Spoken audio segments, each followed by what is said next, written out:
Amma ba'adu, assalamu alaikum wa rahmatullahi wa barakatuhu. Masu sauraron mu barkanmu da sake saduwa da ku a daidai wannan lokaci a cikin shirin namu na yau. Za ku ji cewa shugaba Donald Trump da kansa ya bayyana cewar ƙasar Amurka na tura abin da ya kira da armanda, wato manyan jiragen ruwan yaƙi zuwa kusa da Iran. Duk da cewa ya ce yana fatan ba za a kai ga amfani da ƙarfin sojan ba. Sannan Trump ya yi wannan bayani ne yayin da yake magana da manema labarai a cikin jirgin soji bayan halartar wani taro da shugabannin ƙasashen duniya a Davos na ƙasar Switzerland.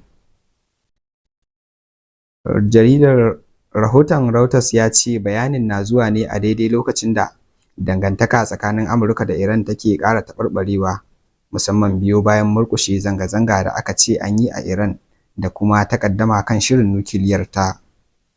A cewar wasu jami'an gwamnatin Amurka da suka nemi a sakaye sunansu, jirgin ruwan yaƙi na USS Abraham Lincoln tare da wasu jiragen ruwan yaƙi masu ɗauke da makamai masu linzami na kan hanyar su ta zuwa yankin Gabas ta Tsakiya. Jami'an sun ce ana kuma duba yiwuwar tura ƙarin na'urorin kare sararin samaniya domin kare sansanonin sojin Amurka da ke yankin daga yiwuwar kai hari daga Iran.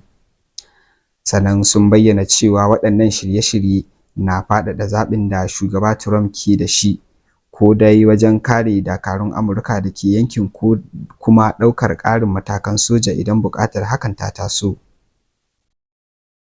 Shugaba Trump ya ce Amurka na sanya ido sosai kan Iran, yana mai jaddada cewa yana fatan ba za a samu wani sabon rikici ba, amma Amurka a shirye take idan aka tilasta mata ɗaukar mataki.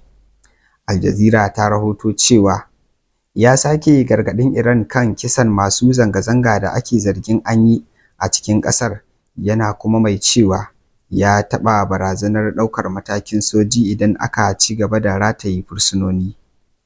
Sannan Trump ya yi ikirarin cewa Iran ta janye shirinta na rataye kusan mutane 840 ne bayan barazanar da ya yi, yana mai bayyana hakan a matsayin alama mai kyau.